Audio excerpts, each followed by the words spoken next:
అంటే ధర్మశాస్త్రం ప్రకారము శనివారం ఆరాధించాలి. కానీ ఇప్పుడు సండే ఎందుకు ఆరాధిస్తున్నారు? మీకు అర్థమైందా? చెప్పండి. ఇప్పుడు సండే మనం ఎందుకు ఆరాధించాల్సి వస్తుంది?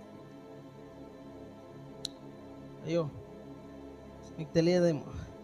ఇప్పుడు విశ్రాంతి దినం అనగానే మనం శనివారం ఆరాధిస్తున్నామా, సండే ఆరాధిస్తున్నాం? సండే ఎందుకు ఆరాధిస్తున్నాం? What is the reason that we are worshipping the Lord on Sunday? Why? చెప్తాను చూడు. టుడే పెంతెకోస్తు దినము అని చెప్పారు. పెంతెకోస్తు దినం దేవుడు మోషేతో మాట్లాడుతూ ఇట్లా అంటాడు, మోషే నువ్వు 7 వారములు లెక్కించుకో, 7 వారము కోతకాల పండుగలు చేసుకో, 7 విశ్రాంతి దినములు లేవియ కాండంలో ఉంటుంది. 7 విశ్రాంతి దినములను నువ్వు లెక్కించుకొని 7 విశ్రాంతి దినములు అయిపోయిన తర్వాత నెక్స్ట్ డే నీవు దేవునికి పండుగను ఆచరించాలి. ఈ 7 వారాల తర్వాత వచ్చే దినమే పెంతెకోస్తు పండుగ. 7 into 7 ఎంత? ఫస్ట్ డే ఎప్పుడు? సండే. 7th డే ఎప్పుడు అంటే ఇప్పుడు ఫస్ట్ సండే స్టార్ట్ చేసినారు అంటే 49th డే ఏ డే వస్తుంది? 7 into 7 49th డే ఏ డే వస్తుంది?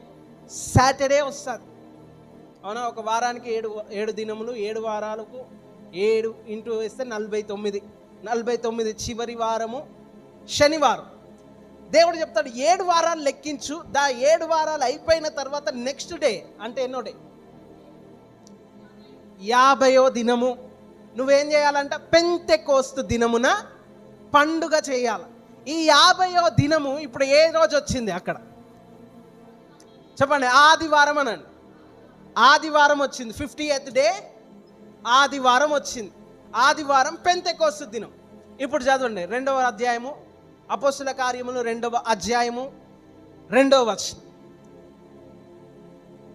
Why we are celebrating and worshipping the Lord in Sunday? The reason behind the Sunday worship. అప్పుడు వేగముగా వీచు బలమైన గాలి వంటి ఒక ధ్వని. ఫస్ట్ నుంచి చదవండి. పెంతెకోస్తు పండుగ దినము వచ్చినప్పుడు. పెంతెకోస్తు పండుగ దినం వచ్చినప్పుడు అంటే ఏ దినం ఇది? పెంతెకోస్తు పండుగ ఎప్పుడు చేస్తున్నారు? ఆదివారం. ఆదివారం ఆ పండుగ వచ్చినప్పుడు అందరూ ఒక చోట కూడి ఉండిరి. అందరూ ఒక చోట కూడి ఉండిరి. అప్పుడు వేగముగా వీచు బలమైన గాలి వంటి ఒక ధ్వని ఆకాశము నుండి అకస్మాత్తుగా వారు కూర్చుండి ఉన్న ఇల్లంతయు నిండెను. మరియు అగ్ని జ్వాలల వంటి నాలుకలు విభాగింపబడినట్టుగా వారికి కనబడి వారిలో ఒక్కొక్కని మీద వ్రాలగా అందరూ పరిశుద్ధాత్మతో నిండిన వారై ఆ ఆత్మ ఎప్పుడు తెరవబడ్డది? ఈ యొక్క ఆకాశం ఎప్పుడు తెరవబడ్డది వాళ్ళకు? ఏ రోజున తెరవబడ్డది? ఆదివారం. పెంతెకోస్తు దినం అనండి. ఎందుకు పెంతెకోస్తు దినం అంటే ఈ 7 వారాలు లెక్కించి మోషే పండుగ చేయమన్నప్పుడు వారు యూదులు ఎక్కడ ఉన్నా, ఇశ్రాయేలీలు ఎక్కడ ఉన్నా, ఏ దేశంలో ఉన్నా, ఏ పట్టణంలో ఉన్నా, ఏ యొక్క గ్రామంలో అడవులలో ఉన్నా వారు తమ దేవునికి పండుగ ఆచరించడానికి వారి దేశములను విడిచి యెరూషలేమునకు వస్తారు. ఈ యెరూషలేములోకి వచ్చినప్పుడు ఆ యొక్క పండుగ 7 వారములు వాళ్ళు ఉండాలి. పెంతెకోస్తు దినము వరకు వారు ఉండాలి. అంటే 50th డే వరకు వాళ్ళు ఉండాలి. ఉన్నప్పుడు ఏమైందంట? ఆయా దేశం నుంచి, ఇండియా నుంచి ఒకరు, కేరళ నుంచి ఒకరు, మహారాష్ట్ర నుంచి ఒకరు, పాకిస్తాన్ నుంచి ఒకరు, ఆఫ్ఘనిస్తాన్ నుంచి ఒకరు, ఇజ్రాయెల్ నుంచి ఒకరు, ఇంకో ఎక్కడి నుంచో ఒక్కొక్కరు వచ్చారు. ఎందుకు వచ్చారు? పెంతెకోస్తు అనండి. అరే తమ్ముడు, నువ్వు నిల్చో, కుర్చీలకి దిగు. పెంతెకోస్తు దినమున 50వ దినము కొరకు ప్రతి ఒక్కరూ ఆయా దేశంలో నిలవబడ్డారు. సో వీళ్ళు ఆయా దేశంలో నిలవబడ్డప్పుడు ఏమైందంట? పరిశుద్ధాత్ముడు ఆ పెంతెకోస్తు దినమున ఆ ప్రజలందరి నిండి ఉండగా పరిశుద్ధాత్మ దేవుడు ఆదివారమున మేడగదిలోకి అడుగుపెట్టినాడు. హల్లెలూయా. ఏ రోజు? ఆదివారం అనండి. ఆయా సంఘము పుట్టింది ఆదివారము, not Saturday. The church is Born on Sunday. సంఘము ఉజ్జీవింపబడ్డది, పరిశుద్ధాత్మ దేవుడు భూమి మీదకి అడుగు పెట్టింది ఆదివారము దినమున.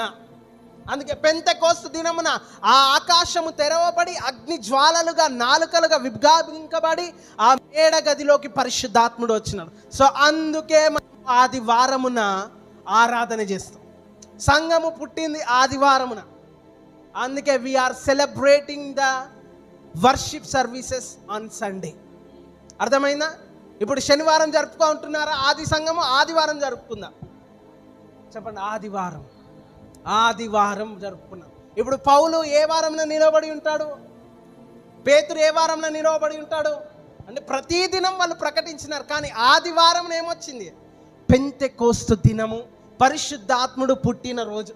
చెప్పండి, happy birthday holy spirit, happy birthday church. అయ్యా, హ్యాపీ బర్త్డే చర్చ్. సంఘము పుట్టింది బాబు పెంతెకోస్తు దినమున. సంఘము పుట్టిన జన్మదినము ఆదివారము. సంఘము పుట్టిన జన్మదినము, ఆ సంఘము పుట్టిన ఆ పండుగ పేరు పెంతెకోస్తు దినము. పెంతెకోస్తు దినము లేనంత వరకు సంఘం ఉంది. సంఘం ఉందా? లేదు. శిష్యులు ఉన్నారు, యేసు ప్రభు ఉన్నారు. కానీ పరిశుద్ధాత్ముడు దిగి వచ్చింది పెంతెకోస్తు దినమున. అందుకే పెంతెకోస్తు అనేది ఒక డినామినేషన్ కాదు. పెంతెకోస్తు అనేది ఎక్స్పీరియన్స్. చెప్పండి, Pentecost is not denomination, Pentecost is experience. వారు మామూలుగానే వచ్చినారు, పెంతెకోస్తు దినం జరుపుకోవడానికే వచ్చినారు. కానీ ఆ పెంతెకోస్తు దినమున నిజమైన పెంతెకోస్తు దినం వచ్చింది. హల్లెలూయా. ఆ దేవునికి వాళ్ళు అర్పించుకున్నారంట. 7 వారాలు ఆ పంట పొలమును తీసుకొని వచ్చినారు, ఆ ధాన్యమును తీసుకొని వచ్చినారు. ఆ ధాన్యము అంగీకరించబడ్డది పెంతెకోస్తు దినమున.